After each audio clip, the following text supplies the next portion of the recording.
الحمد لله نحمده ونستعينه ونستغفره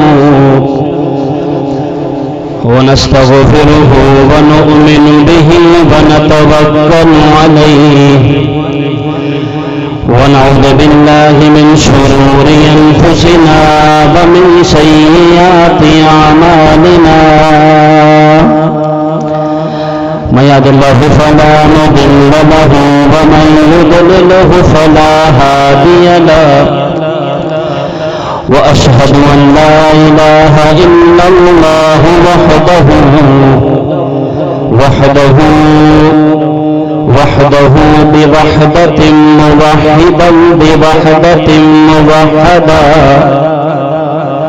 وحيدا وأحدا بلا مضد وجدد ونسب ووصف في الكمال لا شريك له ولا نظير له ولا مثل له ولا مثال له قال الله تبارك وتعالى في القرآن المجيد لو أنزلنا هذا القرآن على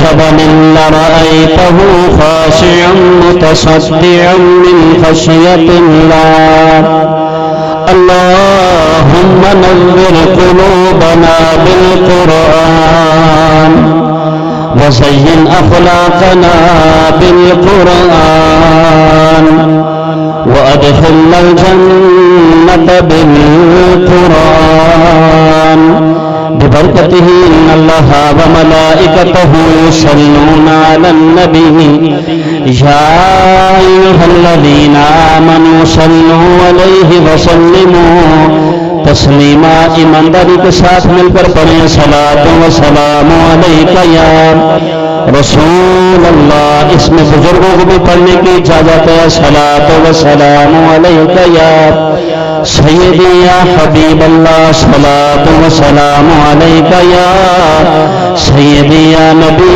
اللہ وعلی آلک و اصحابک یا نور اللہ. حضرات عظیم محتشم مکاشفۃ القلوب کی دفاچے کے اندر امام محمد بن غزالی رحمۃ اللہ تعالی علیہ نے بڑا خوبصورت ایک واقعہ کوٹ فرمایا. میں نے درود پاک پڑھا لیکن آپ نے میرا ساتھ نہیں دیا. حالانکہ جب کل شوکت بھائی نے مجھے حکم فرمایا تھا تو میں نے ان کو عرض کیا تھا کہ میں ابھی بیان کر کے واپس آیا ہوں اور ابھی میں 9 بجے صبح کہیں اور گیا ہوا تو 9 ساڑھے 9 بجے میں واپس یہاں پہنچا ہوں. تو جیسی حکم ہوا تو میں یہاں پر آ گیا. ہے بات ساری قبولیت کی ہے. کوئی پاس سے بھی نہیں آ سکتا, کسی کو دور سے بلایا جاتا ہے. بڑے اربوں خربوں پتی بھی مدینے نہیں جا سکتے اور کوئی غریب بھی چلے جاتے ہیں. میں نے درود آپ نے یہ نہیں دیکھنا ہے. میں نے آج تک علامہ صاحب بندوں کو دے کے تقریر نہیں کی. یقین کر بندوں کو دے کے تقریر نہیں کی جاتی. اگر جب سرکار نے فرمایا تھا نا علی پاک کے دستے مبارک میں سرکار نے جب جھنڈا دیا تھا نا علی پاک نے کیا فرمایا تھا؟ حکم کرے میں سب کو چیر پھاڑ کے رکھ دوں. سرکار نے کیا فرمایا تھا؟ علی نہیں ٹھہر جاؤ, پہلے ان کو دعوت تبلیغ دو. اگر ایک بندہ بھی کلمہ پڑھ کے مسلمان ہو گیا نا تو تمہارے بارے نہیں آگے ہو جائے گی. اب آپ نے یہ نہیں دیکھنا, کئی دفعہ ہوتے پوری بڑی 2,000 3,000 10,000 بندے میں بھی بیان کیا ہوا ہے. وہ مسئلہ نہیں ہے. ماشاءاللہ آپ کے مسکراتے چہرے بتا رہے ہیں کہ آپ سننے کی کشش رکھتے ہیں اور انشاءاللہ جتنا آپ کہیں گے دیکھیں موسم بھی کتنا پیارا ہو گیا. حضرات عزیز و تشم میں نے درود پاک پڑھا لیکن آپ نے میرا ساتھ نہیں دیا. میں ایک روایت کھول کر کے انشاءاللہ میں آگے جاؤں گا. مکاشفۃ القلوب کے دیواچے کے اندر امام محمد بن غزالی رحمۃ اللہ تعالی علیہ فرماتے ہیں کہ اللہ پاک نے ایک فرشتے کو پیدا فرمایا اور اس فرشتے کی حیت قضا یہ ہے کہ اس کا جو سر ہے وہ آسمان میں ہے اور جو اس کے پاؤں ہیں وہ تخت الثری میں ہیں. اتنے بڑے وجود کا وہ فرشتہ اللہ پاک نے پیدا فرمایا. اب اس کو یہیں پر رکھیں, تھوڑا سا آگے چلیں. جب کوئی ایک بندہ جہاں سے بھی جہیں سے بھی کہیں سے بھی کدھر سے بھی شہر قصبہ گلی محلہ گھر جہاں سے بھی سرکار دو جہاں کی ذات پر محبت کے ساتھ درود پڑھتا ہے نا، تو پھر ایک فرشتہ اس درود کو نور کے تھال میں لے کر آسمان جہاں کی طرف پرواز کرتا ہے۔ اب ہر عمل نامہ اعمال میں تو جاتا ہے، لیکن درود ایک ایسی عبادت ہے، ایک ایسا عمل ہے، ایک ایسا وظیفہ ہے کہ جو نامہ اعمال میں تو جاتا ہے، ساتھ نور کے تھال میں بھی جاتا ہے۔ توجہ چاہوں گا آپ کی۔ اور پھر ایک اور بعض بہت کم ذہن کے لوگ، نہیں جی اگر مدینے میں بیٹھ کر پڑھیں گے تو سرکار درود سنتے ہیں، فلاں جگہ پر پڑھیں گے تو نہیں سنیں گے۔ ہم نے الحمدللہ کبھی بھی فتنہ پرورت کی بات کی نہیں ہے، لیکن اپنا حق ہمیشہ انسان کو بیان کرنا چاہیے، اپنا عقیدہ ہمیشہ بیان کرنا چاہیے۔ سرکار کی بارگاہ میں بھی صحابہ نے عرض کیا تھا، اے اللہ کے نبی، سرکار نے فرمایا کہ جلاء الافہام کی حدیث ہے، سرکار میری طرف توجہ کریں، مہمان آتے رہے کہ ہم نے گفتگو کو آگے ساتھ لے کر چلنا ہے۔ سرکار نے فرمایا لیس من عبدی یصلی علی الا بلغنی صوتہ حیث کان، فرمایا میرا کوئی بھی ایسا غلام نہیں ہے کہ جو مجھ پر درود پڑھے اور اس کا درود میں خود نہ سنوں۔ پھر وہاں پر صحابہ نے ایک سوال کیا، عرض کی قالوا کنا بعد وفاتک، اے اللہ کے نبی اب جب دنیا سے پردہ فرما جائیں گے تو پھر اسی طرح درود سنیں گے؟ تو توجہ چاہوں گا آپ کی، سرکار نے فرمایا قال بعد وفاتی، اے میرے صحابہ جس طرح میں آج درود سنتا ہوں کل بھی ایسے ہی سنوں۔ اچھا بعض لوگ کہتے ہیں فرشتے کے ذریعے درود پہنچایا جاتا ہے، حدیث ہے، ہمارا ایمان ہے۔ اب یہاں سے شوکت بھائی علامہ صاحب مجھ جیسا گناہگار بندہ درود پڑھے، اللہ نے فرشتے کو اتنی طاقت دی ہے کہ وہ سرکار تک درود پہنچاتا ہے۔ فرشتے کی طاقت کا یہ عالم ہے تو سرکار کی طاقت کا عالم ہے۔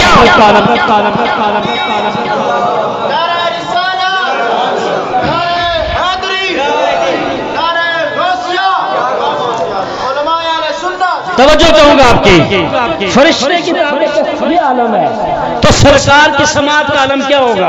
حضرات عظیم محتشم، جب وہ فرشتہ اس نور کے تھال میں لے کر پرواز کرتا ہے آسمان جہاں کی طرف، عالم ملکوت، عالم ناسوت، عالم ہاہوت، عالم جبروت، ٹھیک ہے جی۔ اب فرشتے اسے پوچھتے ہیں کہ تیرا سفر کہاں پر ہے، تو کہاں پر جا رہا ہے؟ وہ کہتا ہے جی کہ میں اللہ رب العالمین کی بارگاہ میں جا رہا ہوں، کہ میں نے اللہ رب العالمین کی بارگاہ میں یہ پیش کرنا ہے۔ اس نے کہا کیوں؟ کہتے ہیں کہ تاکہ مجھے پتا چلے کہ فلاں بندے نے نبی کی ذات پر درود پڑھا ہے تو اس کا اجر کتنا زیادہ ہے۔ فرشتے کہتے ہیں کہ تجھے نہیں پتا، کوئی ایک عمل کرے تو اس کا یہ اجر ملتا ہے۔ اس نے کہا پہلی امتوں کی بات یہ تھی اور تھی، پہلی امتوں کی بات اور تھی، یہ امت محمدیہ ہے، ان کے عمل کا تو تم فرمایا نہیں، تمہیں کیا پتا ان کی شان کیا ہے، اللہ نے کیا مقام عطا فرمایا ہے۔ در کے حضرات وہ فرشتہ اللہ رب العالمین کی بارگاہ میں حاضر ہوتا ہے، اللہ پاک فرماتا ہے کس لیے آئے ہو؟ اللہ پاک کو تو پتا ہے، لیکن اللہ پاک فرماتا ہے ہمیں پتا چل جائے ذرا۔ وہ بندہ کہ وہ فرشتہ کہتا ہے کہ الہ العالمین میری توجہ بڑھ رہی ہے، اگر آپ مجھے میری طرف دیکھیں گے اور مجھے سنیں گے تو مجھے ذرا سمجھانے میں آسانی ہوگی۔ حضرت اب آپ نے سننا نہیں ہے بس، حضرت وہ فرشتہ جب اللہ کی بارگاہ میں جاتا ہے اور عرض کرتا ہے کہ الہ العالمین تیرے فلاں بندے نے سرکار پر درود پاک کا نذرانہ پیش کیا ہے، تو میں تیری بارگاہ میں اس کا لے کر آیا ہوں، اس کو لے کر آیا ہوں، اس کے عمل کا ثواب کیا ہے؟ اب وہ فرشتہ کہ جس کی حیت قضا اتنی بڑی ہے کہ جس کے کئی سارے پر ہیں، 600 تقریباً لگ بھگ اس کے پر ہیں، اور اتنا بڑا اس کا وجود ہے، اللہ پاک اس فرشتے کو کہتا ہے کہ اے فرشتے میرے بارگاہ میں آ جا۔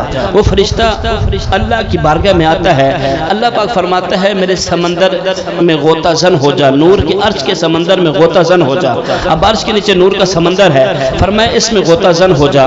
وہ فرشتہ اتنے بڑے پروں والا اس میں غوطہ زن ہوتا ہے، جب باہر نکلتا ہے تو اللہ فرماتا ہے اپنے پروں کو جھاڑ۔ اب امام محمد بن غزالی فرماتے ہیں وہ اپنے پروں کو جھاڑتا ہے، اب جتنے بھی قطرے اس کے جسم سے ہو رہے تھے، ٹپک رہے ہوتے نیچے زمین پر، اللہ فرماتا ہے کن، اب کن فرمانے کی دیر ہے تو فیکون، وہ جتنے قطرے زمین پر جاتے ہیں سارے کے سارے فرشتے بن جاتے ہیں۔ اب اتنے زیادہ فرشتے اور اتنی بڑی گفتگو حدیث بیان کرنے کا مقصد کیا ہے؟ اب وہ سارے فرشتے جب اپنی آنکھوں کی پتلی سے دیکھتے ہیں، ادھر دیکھتے ہیں تو سبحان اللہ وہاں پر بھی فرشتے اللہ کی عبادت میں مصروف ہیں، ادھر دیکھتے ہیں تو ادھر بھی فرشتے اللہ کی عبادت میں مصروف ہیں۔ وہ ہاتھ جوڑ کر کہتے ہیں الہ العالمین ہمیں پیدا کرنے کا مقصد کیا ہے؟ اللہ فرماتا ہے تمہیں پیدا کرنے کا ایک ہی مقصد ہے، وہ جس میرے بندے نے میرے مصطفیٰ کی ذات پہ درود پڑھا ہے، اب تمہاری ڈیوٹی یہی ہے کہ قیامت کی صبح تک اس بندے کے لیے توبہ اور استغفار کرتے رہیں۔ اب مجھے بتائیں کہ جس بندے کے لیے میں نے ابھی نتیجہ دوں گا پھر آپ نے نعرہ مارنا ہے، اب جس بندے کے لیے کروڑ فرشتے توبہ اور استغفار کرنے والے ہوں، مجھے بتاؤ وہ جہنم میں جا سکتا ہے؟ وہ کیسے جہنم میں جا سکتا ہے؟ تو وہ اسی محبت کے ساتھ مل کر پڑھیں صلاۃ و سلام علیکہ یا سیدی یا رسول اللہ، صلاۃ و سلام علیکہ یا سیدی یا حبیب اللہ۔ حضرت جی متشم مجھ سے پہلے علامہ صاحب اپنے بڑے خوبصورت انداز میں آپ کو اپنے پیارے سے انداز میں ارشادات فرما رہے تھے، ہمیں سننے کا موقع ملا۔ میری کل اسی موضوع پر بات ہو رہی تھی کہ آخر ہمیں موضوع کیا رکھنا چاہیے۔ اچانک یہ پروگرام رکھا گیا ہے، اچانک سارے معاملات ہوئے ہیں، تو میں نے پھر ایک نقطہ نکالا، ایک پوائنٹ جو میری نظر میں آیا۔ میں نے کہا جی اگر ایک بندے کی 10 لاکھ بھی تنخواہ ہے وہ بھی پریشان ہے، ایک بندہ جو دیہڑی دار مزدور ہے وہ بھی پریشان ہے، ہر بندہ تقریباً پریشان ہے، ایک ارب خرب پتی بندہ ہے وہ بھی پریشان ہے۔ اس پریشانی کی وجہ کیا ہے؟ اس پریشانی کی ایک ہی وجہ ہے کہ ہم نے قرآن کو چھوڑ دیا ہے۔ تو پھر میں نے سوچا کہ کیوں نہ عظمت قرآن کے حوالے سے گفتگو کی جائے، کیونکہ میں ہاتھ نہیں کھڑے کرواؤں گا، آپ کے دل پر دستک دیتا ہوں۔ ایمانداری کے ساتھ بتائیں جب سے رمضان گیا ہے کتنی بار قرآن کھول کے آپ نے دیکھا ہے؟ میں ہاتھ نہیں کھڑے کراؤں گا، اپنی بس دستک دینی ہے آپ نے، میں ہاتھ نہیں کھڑے کرواؤں گا۔ ماشاءاللہ جی کیا فرماتے ہیں آپ؟ سبحان اللہ کہہ رہے ہو سبحان اللہ؟ آپ میں بھی کوئی ہے تو ماشاءاللہ وہ بھی کہیے ڈیلی پڑھتا ہوں۔ اللہ پاک آپ کو استقامت عطا فرمائے۔ یہ ہوئی نا بات، میں آپ کو جو سمجھانا چاہتا ہوں کیوں فرمایا ومن اعرض عن ذکری فان له معیشۃ ضنکا۔ اللہ فرماتا ہے جب تم میرے ذکر سے میرے قرآن سے منہ موڑ لوگے تو میں تمہاری معیشت کو تنگ کر دوں گا۔ ٹھیک ہے جی، اب آپ جس کی معیشت تنگ ہے نا، کاروباری حالات تنگ ہیں، وہ ذرا اس بات پر توجہ کریں۔ ومن اعرض عن ذکری فان له معیشۃ ضنکا، اس کو 2 عذاب دیے جائیں گے، ایک یہ کہ دنیا کے اندر اس کی معیشت کو تنگ کر دیا جائے گا، دوسرا کیا ونحشرہ یوم القیامت اعمی، قیامت کے دن اس کو اندھا کر کے اٹھایا جائے گا۔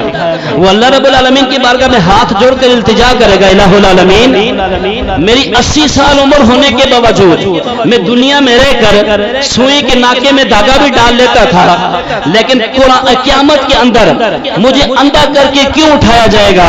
اٹھایا کیوں گیا ہے؟ اللہ پاک فرمائے گا اس لیے کہ تو میری آیتوں سے منہ موڑ لیا کرتا تھا۔ اب آپ سبحان اللہ کہیں تو ہم چلتے ہیں مدینے میں، نہیں اور بلند آواز نہ بولو۔ آج پہلے تو اونچی آؤ گے سور تو پھر میں آ کے بیان کرے گا، بلند آواز سے بولے سبحان اللہ۔ یار یہ تھوڑی کھینچ رہے، یہ والا اچھا اس کو تھوڑا سا سائڈ میں، خیر میری خیر ان کی طرف کریں، اللہ کے بندے کوئی مسئلہ نہیں، بغیر پنکھے کی بھی تقریر کرنے کی عادت ہے، ٹھیک ہے جی، ہاں نہیں کوئی مسئلہ نہیں، یہ کھینچ رہے اصل نہ وہ گلے میں لگ رہی ہے، ٹھیک ہے جی، محبت کے ساتھ کہیں سبحان اللہ، بس بات شروع کرتے ہیں اور بلند آواز سے بولیں۔ حضرات جی متشم اللہ رب العالمین نے اپنی نابیل کتاب کے اندر ارشاد فرمایا، آپ یہ سننا چاہتے ہیں انشاءاللہ ساتھ ساتھ قرآن حدیث فقہا علماء کے اقوال ساتھ ساتھ تب چلیں گے جب آپ میرے ساتھ ساتھ چلیں گے، پریشان نہیں ہونا آپ نے۔ میں دھونے کے علامہ صاحب بیان کر رہا تھا، آپ یقین کریں فلائٹ چلی گئی ہے، 2.5 سے 3 گھنٹے میں نے بیان کیا ہے، ایک بندہ بھی اٹھ کے باہر نہیں گیا، 2.5 سے 3 گھنٹے، یہاں پر تو ماشاءاللہ 10 پنکھے چل رہے ہیں یار، قبر میں کون سا پنکھا ہوگا؟ ہم جن کا ذکر کر رہے ہیں اللہ کے بنا یہ نہیں دیکھا جاتا، محبت کے ساتھ ساتھ بولے سبحان اللہ۔ فرمایا لو انزلنا ھذا القرآن علی جبل لرأيته خاشعا متصدعا من خشية الله۔ اللہ رب العالمین ارشاد فرما رہا ہے ہم اس قرآن کو اگر پہاڑ پر بھی نازل فرماتے یہ پہاڑ روز روز ہو جاتا. اگر بخاری کی حدیث پڑھو اما عائشہ صدیقہ رضی اللہ تعالیٰ عنہ ارشاد فرماتی ہے سرکار علیہ الصلوۃ والسلام نے ارشاد فرمایا جناب والا بیست سے پہلے اسلام کی بیست سے پہلے اب جو مہینہ سرکار نے غار حرا میں گزارا ہے وہ مہینہ رمضان کا ہے.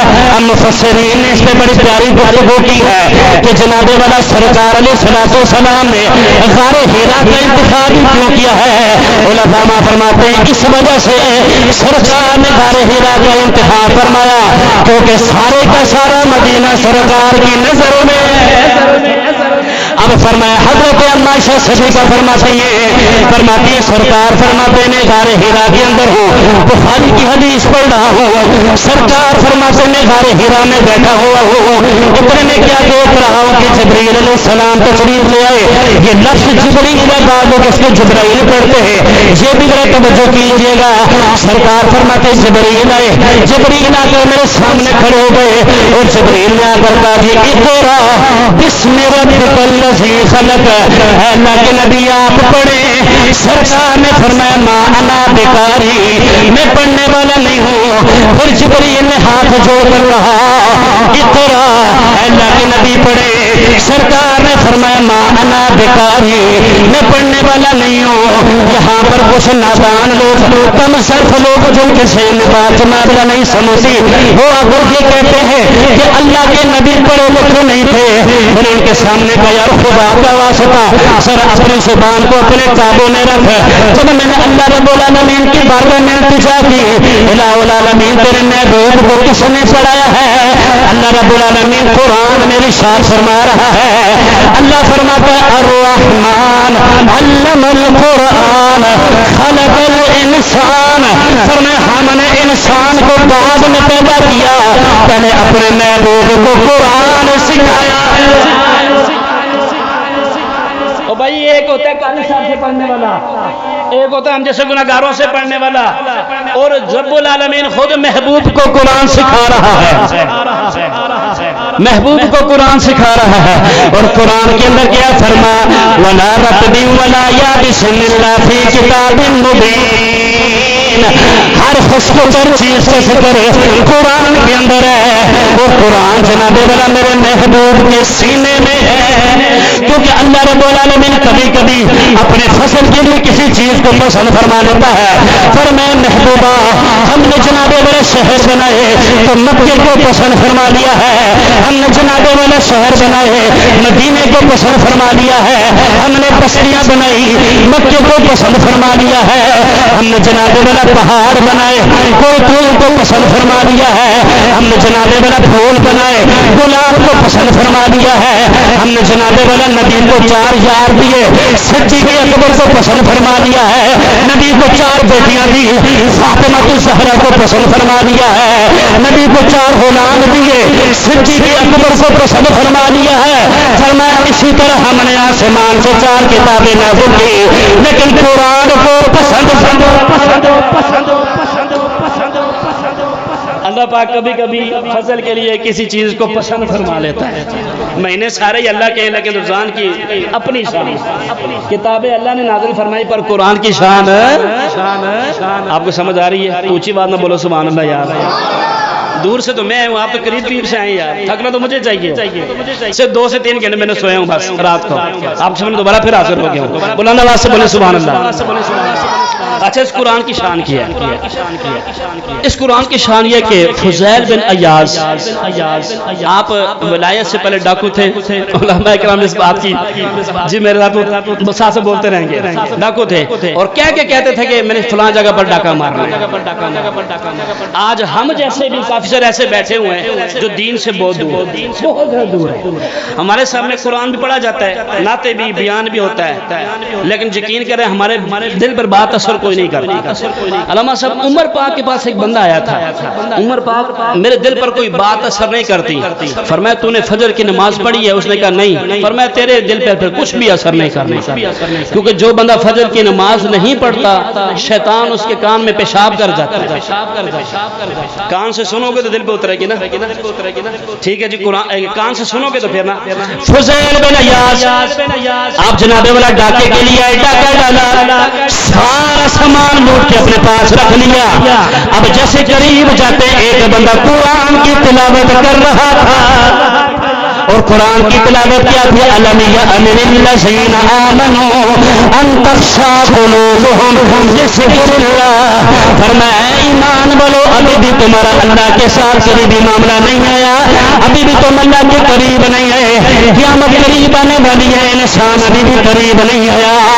ادھر سے وہ جناب والے اس نے قرآن کی آیت پڑھی, ایمان والوں پر ابھی بھی وہ وقت نہیں آیا کہ سب کچھ چھوڑ کر اللہ کی بارگاہ میں آ جائے.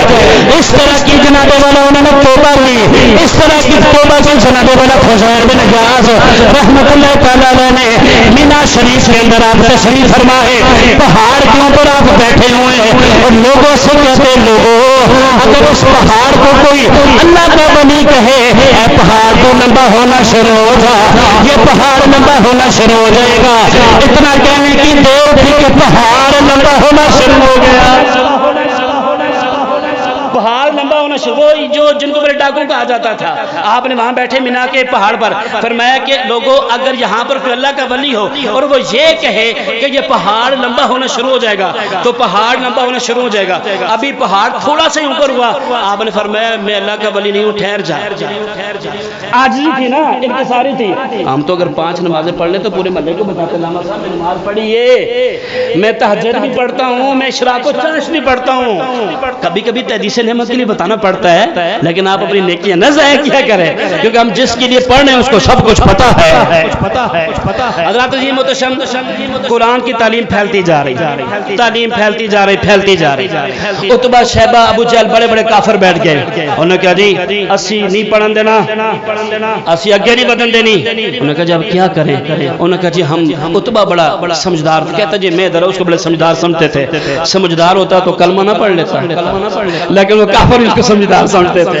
عتبہ نے کہا تم ٹھہر جاؤ سارے, میں اللہ کے نبی کی بارگاہ میں جاتا ہوں اور میں وہاں پر کچھ مکہ کر کے آتا ہوں. انہوں نے کہا جی ٹھیک ہے. عتبہ چلا جا. عتبہ گیا. عتبہ جب اللہ کے نبی کی بارگاہ میں آیا, اللہ کے نبی آپ قرآن پڑھنا بند کر دیں. اگر آپ اس علاقے کی سب سے خوبصورت حسین ترین عورت کا کہیں گے ہم آپ کی شادی کروا دیں گے, اگر آپ کو مال و دولت چاہیے تو ہم وہ بھی آپ کو دے دیں گے, جو کچھ آپ چاہیں گے ہم آپ کو سارا کچھ دے دیں گے. عتبہ یہ بولتا رہا. اللہ کے نبی نے فرمایا اب میں بولوں. اللہ کے نبی نے فرمایا عتبہ تو بول. عتبہ نے آ کر کہا جی میں آپ کے سامنے عرض کرتا ہوں, اگر آپ چاہتے ہیں کہ اس ناظر علاقے کی سب سے خوبصورت لڑکے سے آپ شادی کرنا چاہتے ہیں تو میں آپ کی شادی کرواتا ہوں. اگر آپ کو دولت چاہیے تو میں آپ کو جتنی آپ دولت کہتے ہیں, جتنا سونا اور چاندی آپ کہتے ہیں, میں آپ کو دیتا ہوں, لیکن آپ قرآن پڑھنا بند کر دیں. اللہ اکبر, آپ کی توجہ چاہوں گا. میرے نبی نے فرمایا عتبہ اب تو بول رہا تھا, پہلے تو بول رہا تھا, اب میں بولتا ہوں. میرے نبی نے قرآن پڑھا. میرے نبی نے فرمایا حامیم تنزیل من الرحمن الرحیم. ابھی میرے نبی نے کچھ ہی آیتیں پڑھی تھی. عتبہ اپنی جگہ سے اٹھا اور اٹھ کر جناب والا ابو جہل شیبہ کے پاس چلا گیا. اب جا کر کہنے لگا او لوگوں, محمد جو قرآن پڑھتے ہیں یہ کسی انسان کا کلام نہیں, یہ تو اللہ کا کلام ہے.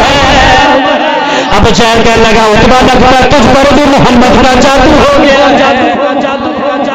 لگتا ہے تجھ پر بھی محمد کا جادو ہو گیا ہے. عتبہ تو کیسی باتیں کر رہا ہے. لبید نے بہت بڑا شاعر تھا, یہ تو بڑا شاعر تھا کہ کاس کے میلے پر اس نے شعر لکھے تھے. شعر اب سبا ملکہ 6 ماہ تقریباً اتنا عرصہ وہ کعبۃ اللہ کے ساتھ لٹکایا گیا. ٹھیک ہے جی, شعر تھے سارے اس میں.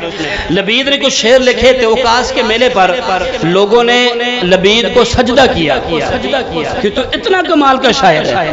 لبید کو سجدہ کیا لوگوں نے کہ تو اتنا کمال کا شاعر ہے.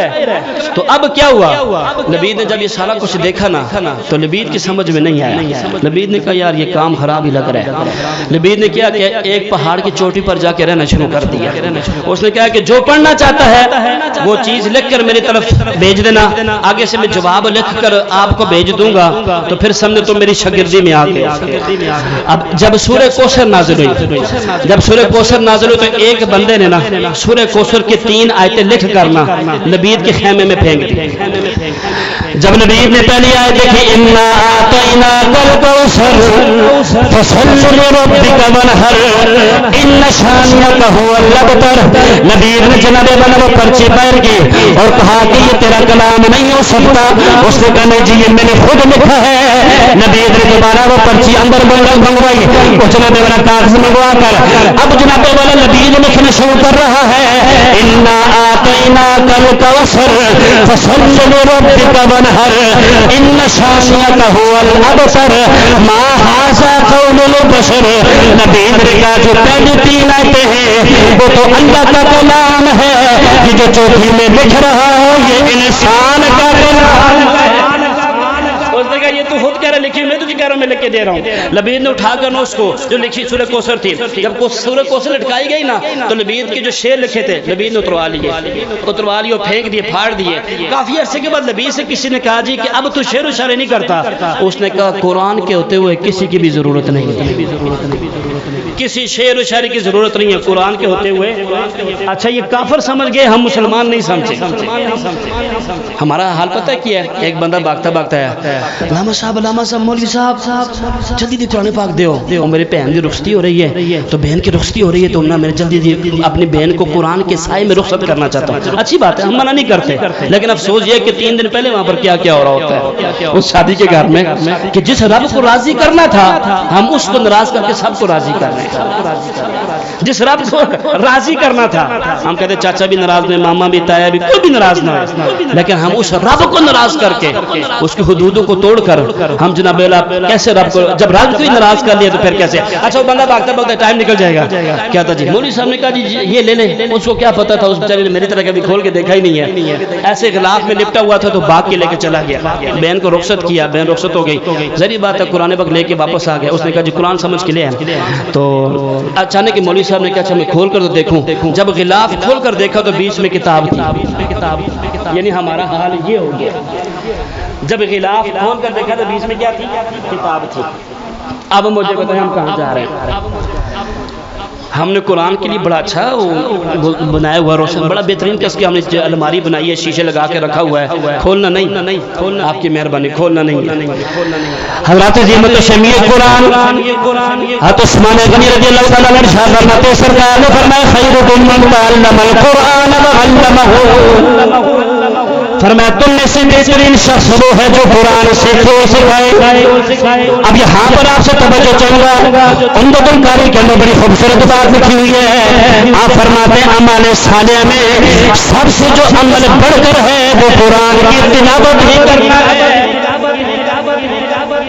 وہ قرآن کی تلاوت کرنی ہے. اب جو قرآن پڑھتا ہے, صحابہ کے دور میں ایک شخص جناب بنا امامت کروا رہے ہیں صحابی, اور ہر نماز میں سورہ اخلاص پڑھی جا رہے ہیں. لوگ اللہ کے نبی کے پاس تشریف لے گئے, اللہ کے نبی یہ ہر نماز میں سورہ اخلاص پڑھ رہے ہیں. سرکار نے فرمایا میرے پاس آؤ. اس صحابی کو جب سرکار کے پاس لایا گیا, اللہ کے نبی نے فرمایا تو نے قرآن مجھ سے پڑھا ہے لیکن تو ہر نماز میں سورہ اخلاص کیوں پڑھنا ہے. وہ صحابی کہتے ہیں اللہ کے نبی میں ہر نماز میں سورہ اخلاص اس وجہ سے پڑھتا ہوں کیونکہ مجھے سورہ اخلاص سے بڑی محبت ہے. اللہ کے نبی نے فرمایا پر پڑھی جا, اس کی محبت تجھے ساتھ جنت میں لے جائے گی. یہ تو تھے قرآن پڑھنے والے. اللہ کی عزت قسم اگر کوئی یہودی بھی قرآن پڑھنے والے سے محبت کرے یا قرآن سے محبت کرے, میرا اللہ پر ایمان ہے, وہ بندہ بغیر ایمان کے دنیا سے نہیں جا سکتا. میں حوالہ دوں گا آپ کو, تقریر کروں گا یار, میں پورا واقعہ سناؤں گا. علامہ صاحب فرماتے ہیں ہم 3 بندے تھے, 3 تھے 4 بندے تھے, پڑھنے کے لیے گئے. استاد صاحب نے کہا بیٹا کھانے کے لیے کچھ بھی نہیں ہے, پڑھتے ہو تو پڑھو, نہیں نہیں تو جی جناب والا اپنے ابائی علاقے میں واپس چلے جاؤ. توجہ چاہوں گا جو لوگ علماء سے پیار کرتے ہیں حفاظ سے پیار کرتے ہیں ان کے لیے جملہ ہے کہ یہودی ہے بندہ یہودی ہے. ٹھیک ہے جی.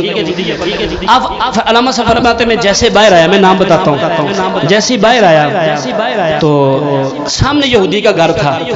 یہودی نے کہا جی کہ آپ میں نے یہاں پر دیکھا کچھ دن آپ نے پڑھا ہے تو آپ کدھر جا رہے ہیں؟ انہوں نے کہا جی ہمارے استاد نے فرمایا بیٹا جتنا کچھ تھا آپ نے خرچ کر دیا ہے میرے پاس کچھ بھی نہیں ہے اب تم لوگ پڑھ سکتے ہو تو کھانے کے پینے کا انتظام خود ہی کرو. یہودی نے کہا جی تسی سکون نال پڑھو انتظام میں خود کروں گا. میں یہودی ہوں پر بے غیرت نہیں ہوں. یہاں پر وہ کتاب میں لفظ لکھا میں نے وہی وہ کہہ دیا. اس نے کہا میں یہودی ہوں پر بے غیرت ہے لیکن تم لوگ پڑھو.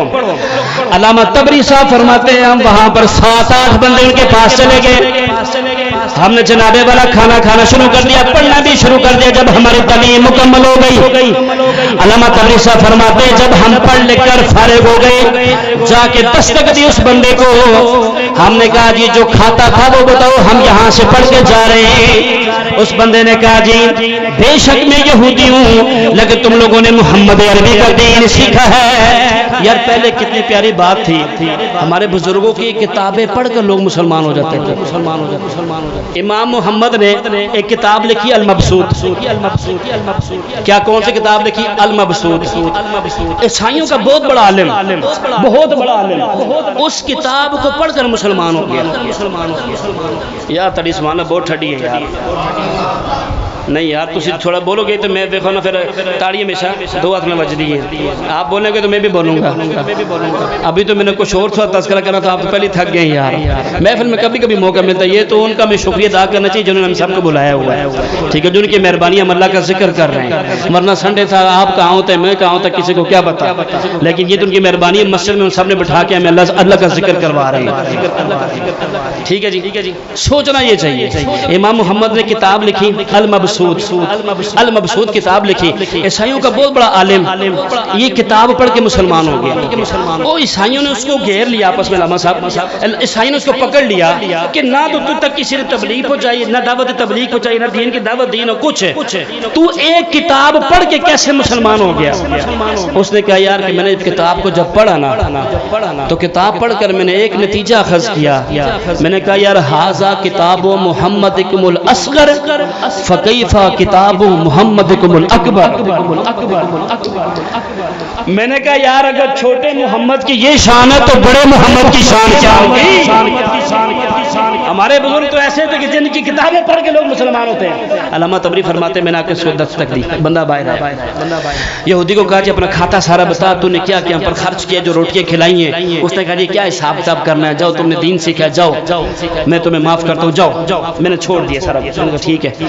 علامہ تبری سے فرماتے کچھ عرصے کے بعد نا کچھ ہی سالوں کے بعد میں نا اللہ پاک کے فضل سے مکہ پاک میں چلا گیا.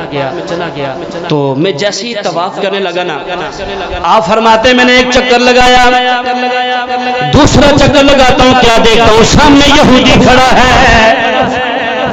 یار آپ واقعی بہت سے لوگ سبحان اللہ بول رہے ہیں یار. کبھی کبھی 2 بندے بھی پورے مجمع کو لا کے رکھ دیتے ہیں اور یقین کریں گلا میرا بہت دکھ رہا ہے لیکن میں پھر بھی زور لگا رہا ہوں کہ آپ کو بات سمجھ آئے. علامہ تبری صاحب فرماتے ہیں میں نے ایک چکر لگایا وہ یہودی سامنے مجھے طواف کرتے ہوئے نظر آیا. فرماتے میں نے دوسرا چکر لگایا پھر میں اس کو دیکھ کر آگے چلتا ہوں. تیسری مرتبہ جب میں وہاں پر گیا اس یہودی نے مجھے روک لیا. فرمایا تجھے اتنا سامنے کھانا کھلایا ہم کوئی بھول گیا ہے. تبری صاحب نے فرمایا میں بولا نہیں ہوں لیکن حیرت میں اس لیے پڑ گیا ہوں تو یہودی تھا. تیرا یہاں پر کیا کام ہے؟ یہاں پر تو مسلمان آتے ہیں. تبری صاحب کہتے ہیں علامہ تبری صاحب فرماتے ہیں آپ فرماتے ہیں وہ یہودی کہتا بے شک میں یہودی تھا جس دن آپ میرے گھر پر آئے تھے. اب جب وہاں سے آپ واپس آئے ادھر سے میں رات کو سویا آنکھیں بند ہوئی مدینے والا خواب میں تشریف لے آیا. سرکار خواب میں تشریف لے آئے اور سرکار نے فرمایا کھڑے ہو جو وہ یہودی کہتا میں کھڑا ہو گیا. اللہ کے نبی نے فرمایا تو نے میرے غلاموں سے اتنی محبت کی ہے, تو میرے غلاموں سے اتنا پیار کرتا ہے, اب تو بغیر ایمان کی اس دنیا سے نہیں جا سکتا. اب توجہ چاہوں گا, کسی کو کلمہ پڑھاتے ہیں پیر صاحب, کسی کو کلمہ پڑھاتے ہیں بھائی, یا کسی کو کلمہ پڑھاتی ہے ماں, ارے یہودی تیری مقدر پہ قربان دو, تجھے کلمہ آمنا باللہ نے خود آ کر پڑھایا ہے. اب کلمہ پڑھایا میرے مصطفیٰ نے.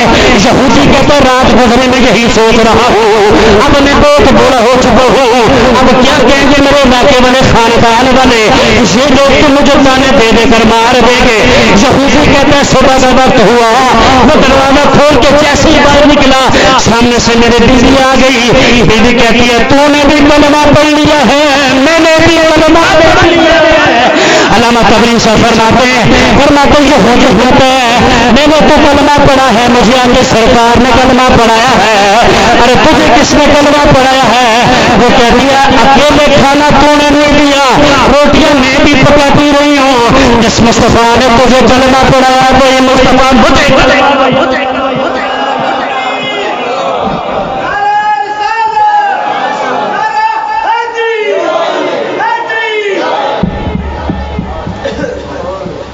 یہودی اگر ایک عالم دین سے پیار کرے, ایک قاری قرآن سے پیار کرے, اور میں ایسے نہیں کہہ رہا, آئیں حدیث سنیں.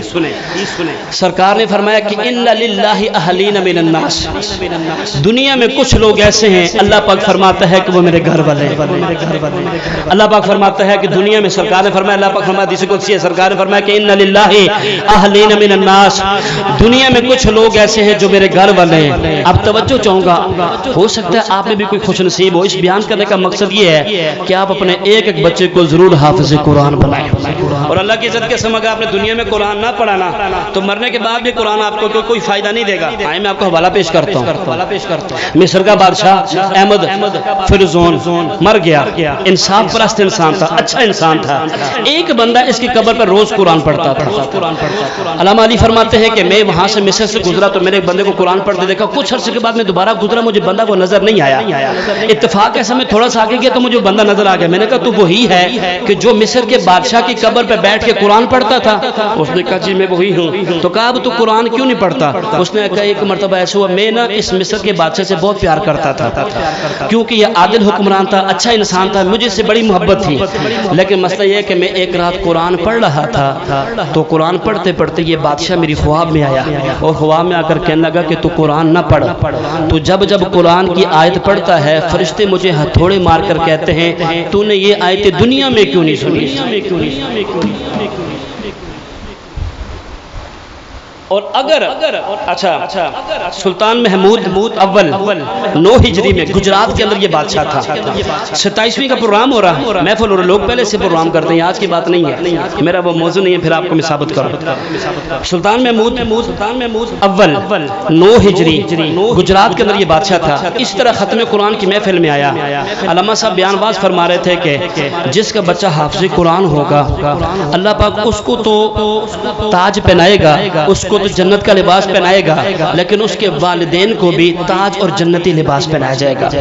اب علامہ صاحب ایک نقطہ دینا چاہتا ہوں ان وہ کم ظرف لوگوں کو جو کہتے ہیں کہ سرکار کے والدین مسلمان نہیں تھے. استغفر اللہ استغفر اللہ. اب ایک عام بندہ, درزی کا بندہ, مزدور کا بندہ, کسی طبقے سے رکھنے والے بندے کا بچہ کے حافظ قرآن بن جائے, توجہ آپ کی چاہوں گا, اللہ پاک اس کے والدین پر اتنا کرم فرماتا ہے. اس ماں آمنہ کی شان کا عالم کیا ہوگا کہ جن کے شکم اطہر میں سرکار 9 مہینے خود تشریف. اس والد عبداللہ کی شان کیا ہوگی, اس والد عبداللہ کی شان کیا ہوگی. میرا یہ موضوع پھر نہیں ہے, لیکن اللہ کی عزت کی قسم اپنے بچوں کو قرآن پڑھائیں. کہتے ہیں میں وہاں بیٹھا ہوا تھا سلطان محمود, اس نے دل کے اندر خواہش کی کاش میرا بھی کوئی بیٹا ہوتا, میرا بھی کوئی بھائی ہوتا. بیٹے تو اس کے تھے, 4 بیٹے تھے, کاش میں ایک میں سے ایک کو حافظ قرآن بنا دیتا. سنے ذرا, اب کیا ہوا، اس کا بیٹا تھا، اس کا نام تھا خلیل۔ خلیل پاس بیٹھا ہوا تھا۔ خلیل نا بادشاہوں کی عادت ہوتی ہے گھومنے پھرنے کی۔ خلیل چلا گیا، خلیل نے کہا مجھے کچھ عرصے کا ٹائم دے، میں دوسرے ملک میں جا رہا ہوں۔ خلیل دوسرے ملک میں چلا گیا تو وہاں پر جا کے نا اس نے قرآن پڑھنا شروع کر دیا۔ جب اس نے قرآن پڑھنا شروع کیا تو یہ نا 1 سال میں حافظ قرآن بن گیا۔ اب 1 سال کے بعد جب خلیل واپس آیا، خلیل نے آ کے سلطان محمود کے قدم پکڑ لیے کہ ابو جان استغفار رمضان میں قرآن میں پڑھوں گا، ابو جان استغفار رمضان میں قرآن میں پڑھوں گا۔ ابو جان نے کہا بیٹا تو نے کب قرآن پڑھا ہے؟ کہا ابو جان آپ کو وہ بات یاد ہے جب 27ویں کی رات عالم صاحب فرما رہے تھے کہ حافظ قرآن کے والدین کی یہ شان ہے۔ ابو جان تب سے میں نے نیت کی تھی کہ میں بھی حافظ قرآن بنوں گا۔ اب میں قرآن پڑھ کے آ گیا ہوں۔ سلطان محمود اکبر نے جناب والا اپنے بچے کو قرآن پڑھانے کی اجازت دے دی۔ اب جناب والا پہلے ہی دن کے اندر علامہ وہ جو خلیل صاحب تھے، خلیل صاحب جنہوں نے قرآن حفظ کیا تھا، اب پہلے ہی دن میں پورا قرآن سنا دیا ہے۔ 16 دنوں میں 16 قرآن پاک مکمل فرمائے۔ اب تھوڑا سا آگے چلو تو جناب والا علامہ بدر الدین عینی رحمۃ اللہ تعالیٰ میں جناب والا بڑا خوبصورت واقعہ نقل فرماتے ہیں۔ آپ فرماتے ہیں جناب والا حضرت عثمان غنی رضی اللہ تعالیٰ عنہ جناب والا ایک دن میں قرآن ختم فرمایا کرتے تھے۔ آپ فرماتے جناب والا حضرت داؤد علیہ السلام کچھ ہی عرصے میں پوری زبور پڑھ لیا کرتے تھے۔ آپ آگے فرماتے حضرت علی رضی اللہ تعالیٰ عنہ گھوڑے گھوڑے کعب میں پاؤں رکھتے، ابھی دوسری نظارے میں پاؤں رکھنے سے پہلے پورا قرآن پڑھ لیا۔ گھوڑے کی ایک رکاب میں پاؤں رکھتے ہیں نہیں، اور دوسری رکاب میں رکھنے سے پہلے پورا قرآن پڑھ لیا کرتے ہیں۔ یہ ہوتے تھے لوگ قرآن سے محبت کرنا۔ بس آخری بات، بس ختم کرتے ہیں۔ ایک بچہ اس کے سر پر باپ کا سایہ نہیں ہے۔ بچے کو ماں نے پکڑا، کان سے ہاتھ سے جان سے بھی کہا بیٹا چلو آؤ جا کے میں تمہیں درزی کے پاس چھوڑتی ہوں تاکہ وہاں پر جا کے تو کچھ ہنر سیکھ، کل میرا اور اپنی بہنوں کا تو روزگار چلا۔ اس نے کہا جی ٹھیک ہے۔ بچوں کو پکڑ کے درزی کے پاس بٹھا دیا۔ درزی کے پاس بٹھایا تو درزی کے پاس بٹھا کر کہا کہ اس کو ہنر سکھائیں، سلائی سکھائیں۔ انہوں نے کہا جی ٹھیک ہے۔ بچہ نا 2 دن آیا، تیسرے دن بچہ گزر رہا تھا تو راستے میں نظر پڑ گئی ایک مدرسے پر جس کے بانی تھے امام اعظم ابو حنیفہ۔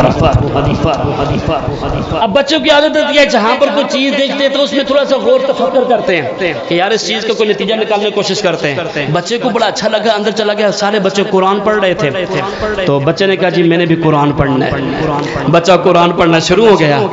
ماں نے 1 ہفتے 2 ہفتے کے بعد کہا کہ چلو جا کے میں پتہ تو کراؤں کہ میرے بیٹے نے کچھ سیکھا بھی ہے یا نہیں۔ درزی کے پاس گئی، درزی نے کہا جی اتھے تو کوئی نہیں آیا۔ ماں نے کہا پھر میرا بیٹا کدھر کہاں گیا ہے؟ جب واپس آئی دیکھا تو بچہ تو بچوں کے بیچ میں بیٹھ کے قرآن پڑھ رہا ہے۔ بچے نے کہا کہ امام اعظم ابو حنیفہ سے کہنے لگی ماں کہ آپ کو میں نے کہا ہے کہ آپ کی مہربانی اس کو نہ اس طرف لائیں، ہم بڑے غریب ہیں۔ آج بھی لوگ کہتے ہیں مولوی کھان گے کتوں۔ خدا کی قسم جتنا اچھا گزار مولویوں کا ہوتا ہے کسی کا بھی نہیں ہوتا۔ اللہ رب العالمین بڑا کرم فرماتا ہے، بڑا کرم فرماتا ہے، کیونکہ اس کے قرآن کے ساتھ آپ لگے رہے نا، آپ کی سوچ بھی نہیں ہے۔ جس بندے کی 10 لاکھ تنخواہ ہے نا 25 تاریخ کے بعد اس کے ہاتھ پیچھے کمر پہ چلے جاتے ہیں۔ میرے کو تو کچھ بھی نہیں، جیبا خالی نے۔ اور جب بھی آپ امام سے الحمدللہ قاری صاحب الحمدللہ، علامہ صاحب الحمدللہ، اللہ کا کچھ بھی جیب میں نہیں ہے الحمدللہ۔ اب میرے پاس وقت نہیں ہے ورنہ میں آپ کو بڑا پیارا یہاں پر واقعہ سناتا بر کیا۔ اب بچہ نا بچے امام اعظم ابو حنیفہ نے فرمایا کہ اے ماں تو اس بچے کو چھوڑ جا کیونکہ آپ بھی اللہ کے ولی تھے۔ آپ نے فرمایا میں دیکھ رہا ہوں کہ یہ بچہ ایک وقت آئے گا کہ بادشاہ کے ساتھ تخت پر بیٹھے گا۔ یا تڑی تھکی تھکی زبان کے لیے بس کر دینا کہ سر 5 منٹ مجھے دے دیں، 5 منٹ دے بس ختم کرتے ہیں۔ ٹھیک ہے جی۔ بچے نے کہا جی ماں خفا ہو کے چلی گئی گھر۔ بچہ ماشاءاللہ حافظ قرآن بنا، عالم قرآن بنا۔ جب عالم قرآن حافظ قرآن بنا نا، جب بچہ حافظ عالم بن جاتا ہے نا پھر وہ قدم پھونک پھونک کر رکھتا ہے کہ کہیں مجھ سے میرے ماں باپ ناراض نہ ہو جائے۔ اور جب بچہ انجینئر ڈاکٹر بن جاتا ہے پھر ماں باپ پھونک پھونک کے قدم رکھتے ہیں کہ بچہ ناراض نہ ہو جائے۔ یہ فرق ہے۔ علامہ صاحب نے ایک بچے سے پوچھا، ایک چودھری صاحب کا بچہ اسکول جا رہا ہے، بڑا زندہ ڈھول انگلش میڈیم اسکول میں پڑھ رہا ہے اور ایک بچہ قرآن کو سینے کے ساتھ لگا کے جا رہا ہے. میں نے دونوں بچوں کو پاس بلایا اور میں نے حافظ قرآن سے پوچھا بیٹا تو کس وجہ سے قرآن کو سینے کے ساتھ لگا کر یہاں سے جا رہا ہے؟ اس نے ہاتھ جوڑ کر کہا مولانا صاحب ہمیں ہمارے ماں باپ نے تربیت سکھائی, ہم نے قرآن پڑھا, ہمیں حدیث پڑھی, ہمیں ایک ہی بات سمجھ آئی ہے جس چیز نے ہمارے ساتھ قبر میں جانا ہے وہی قرآن ہے. یہ دنیا کی تعلیم تو یہیں پر رہ جائے گی, لیکن جس چیز نے ہمارے ساتھ قبر میں جانا ہے, میں یہ نہیں کہتا آپ بچے کو ڈاکٹر نہ بنائے, میں یہ نہیں کہتا بچے کو انجینئر نہ بنائے, میں یہ نہیں کہتا بچے کو فلاسفر نہ بنائے, سب کچھ بنائے, لیکن اگر آپ کا بچہ ڈاکٹر بھی بن گیا ہے, انجینئر بھی بن گیا ہے, لیکن قرآن نہیں پڑھ سکتا. میں نے کئی سارے ایسے جنازے دیکھے ہیں, باپ کا جنازہ بغیر کفن کے پڑا ہوا ہے, باپ کا جنازہ بغیر غسل کے پڑا ہوا ہے. پتہ کرنے پر پتہ چلا ایک بیٹا لندن میں بیٹھا ہوا ہے, ایک پیرس میں بیٹھا ہوا ہے, ایک جناب آسٹریلیا میں بیٹھا ہوا ہے, جہاں پر کوئی جنازہ پڑھنے پڑھانے والا بھی نہیں ہے. ہاتھ جوڑ کر آپ سے گزارش کرتا ہوں اپنے بچے کو اچھے سے اچھے اسکول میں داخل کروائے, اچھے سے اچھے کالج میں داخل کروائے, اچھے سے اچھی یونیورسٹی میں داخل کروائے, لیکن اتنی التجا سے اور ہوگا اپنے بچے کو اس قابل بھی بنائے کل آپ دنیا سے چلے جائیں. وہ بچہ جس کو آپ نے انجینئر بنایا, وہ بچہ جس کو آپ نے ڈاکٹر بنایا, وہ بچہ جناب والا وہاں رہ کر بھی اگر ہاتھ اٹھائے گا تو کوئی فائدہ نہیں ہے. وہ بچہ اگر قبر پر بھی آئے گا ہاتھ اٹھائے گا کوئی فائدہ نہیں ہے. لیکن جس بچے کو انہوں نے اللہ سمجھ کر معصوم سمجھ کر بٹی ہوئی چٹائیوں پر بٹھا کر چلا گیا تھا, اللہ کی عزت کی قسم یہ بچہ ایک مرتبہ سورہ اخلاص پڑھے گا تیری قبر کو جنت کا یہ بچہ صرف ایک مرتبہ سورہ فاتحہ پڑھے گا اور تیری جنت کے باغوں میں سے باغ بنا دیا جائے گا. اور میں ایسے نہیں کہہ رہا, عیسیٰ علیہ السلام میں سے باہر نکلے تو دیکھا کہ قبر میں عذاب ہو رہا ہے. اب دیکھو واقعہ ادھر ہی رہ گیا ہے. عیسیٰ علیہ السلام نے ایسے دیکھا قبر میں عذاب ہو رہا, اللہ کے نبی تھے, آپ کو سارا پتہ تھا. کچھ دیر کے بعد واپس آئے تو کیا دیکھتے ہیں کہ وہاں تو جو قبر جہنم کے گڑھوں میں سے گڑھا تھی وہاں پر تو جنت کے گڑھوں میں سے گڑھا بن گئی ہے. عیسیٰ علیہ السلام نے اللہ سے عرض کی کہ الہ العالمین جب میں جا رہا تھا عذاب ہو رہا تھا, لیکن جب میں واپس آیا ہوں اللہ پاک نے فرمایا جب یہ مر رہا تھا نا مرا, یہ جب مر گیا تھا یہ بندہ مرنے قریب تھا, اس نے پیچھے نہ اس کی جو بیوی تھی وہ حاملہ تھی, اب اس کے ہاں بچہ پیدا ہوا. اب بچہ اس قابل ہوا کہ بچے کو انگلی سے پکڑ کر ماں نے نا درسگاہ پر لے گئی اور اس کو کہا کہ اس کو جی کتاب پڑھائیں. اب اس نے جیسے ہی بسم اللہ پڑھی, اب مجھے عیسیٰ یہ بتاؤ کہ جس کی اولاد دنیا میں رہ کر میرا نام لے, مجھے بتاؤ اس کے والد کو میں قبر میں عذاب کیسے دے سکتا ہوں؟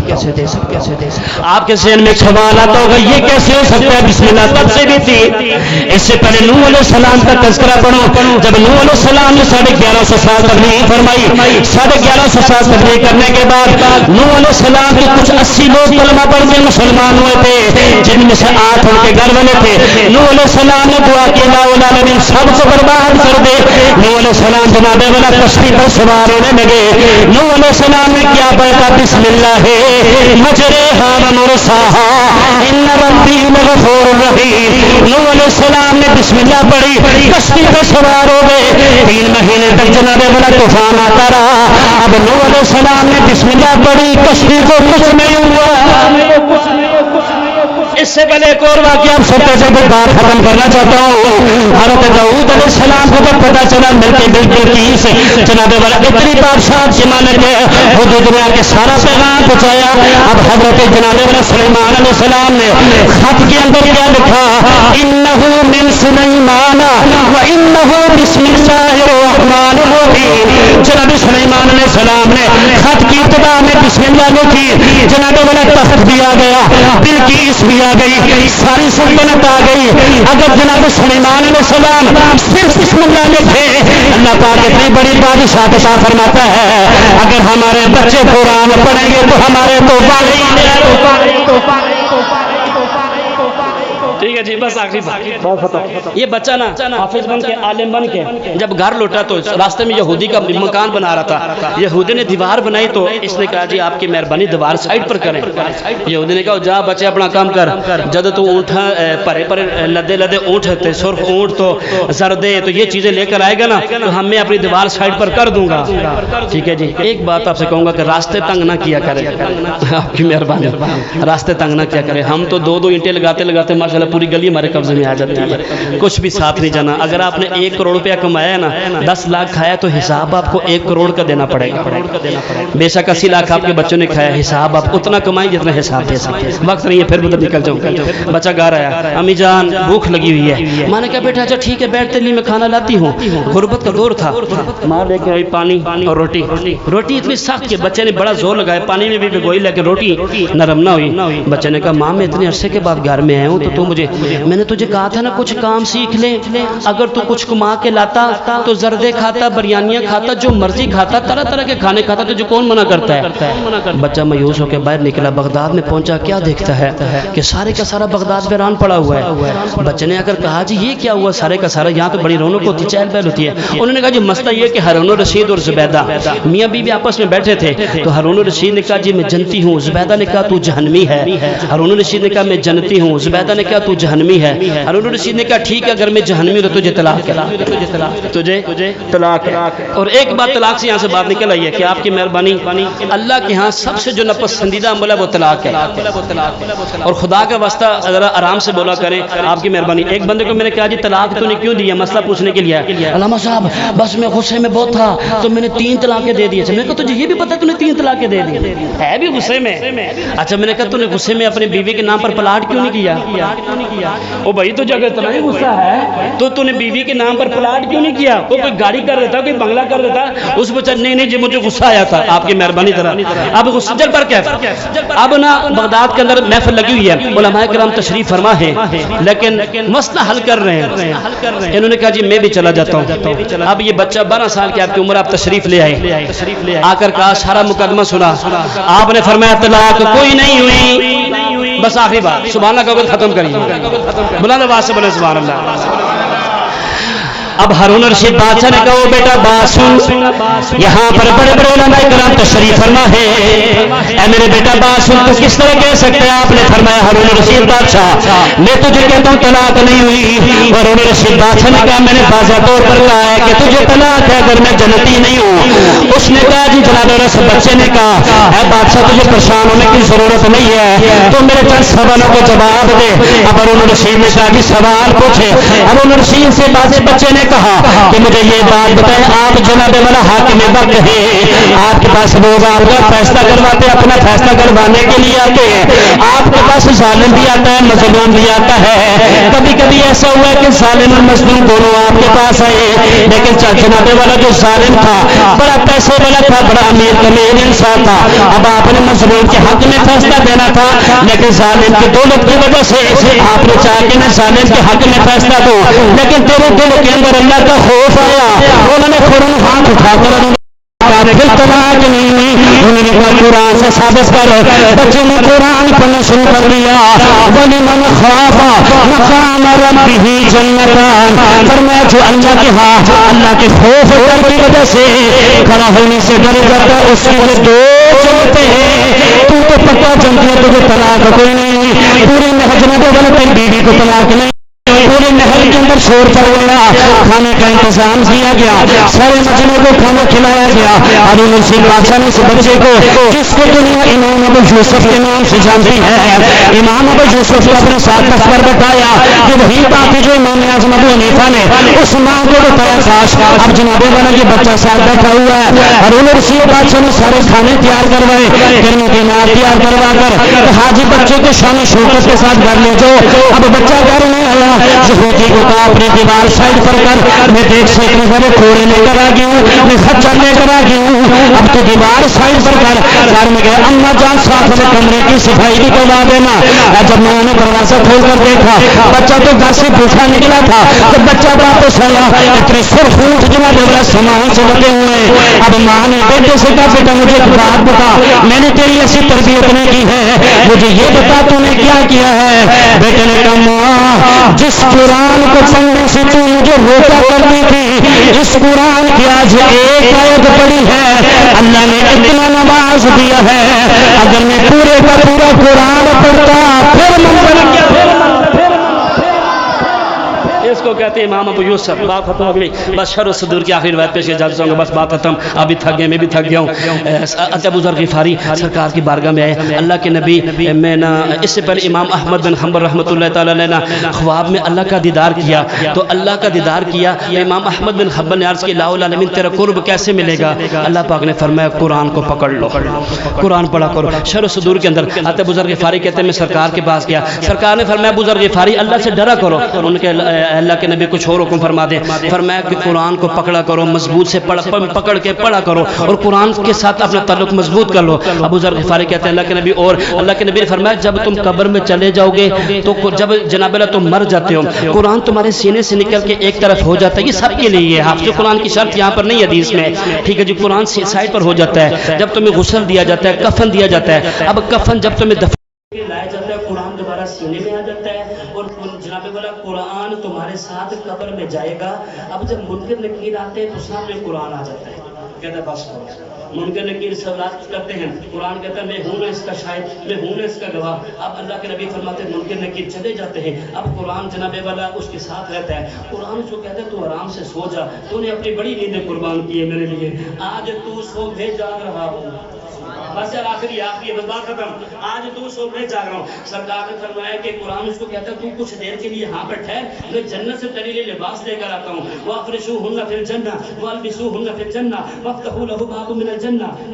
وہ جو فرشتہ ہوتا ہے وہ چھٹے آسمان پر جاتا ہے, اپنے ساتھ 1000 فرشتہ لے کر آتا ہے. 1000 فرشتہ جب آتا ہے اب سرکار فرماتے ہیں اس کے لیے جنت کا لباس اس کو پہنایا جاتا ہے, اس کے لیے جنت کا بچھونا بچھایا جاتا ہے اور 1400 مسافت تک اس کی قبر وسیع کر دی جاتی ہے. پھر سرکار فرماتے قرآن اس کو کہتا ہے تو آرام کر. پھر 2 چراغ جنت سے لائے جاتے ہیں. پھر ایک چراغ اس کے پاؤں کی طرف رکھا جاتا ہے, ایک چراغ اس کے سر کی طرف رکھا جاتا ہے, جس سے اس کی قبر اور منور ہو جاتی ہے. پھر اس کو قرآن کہتا ہے تو سو جا, وہ سو جاتا ہے. پھر قرآن اس کے گھر کے احوال کی ساری خبریں اگر اس بندے کو بتاتا ہے.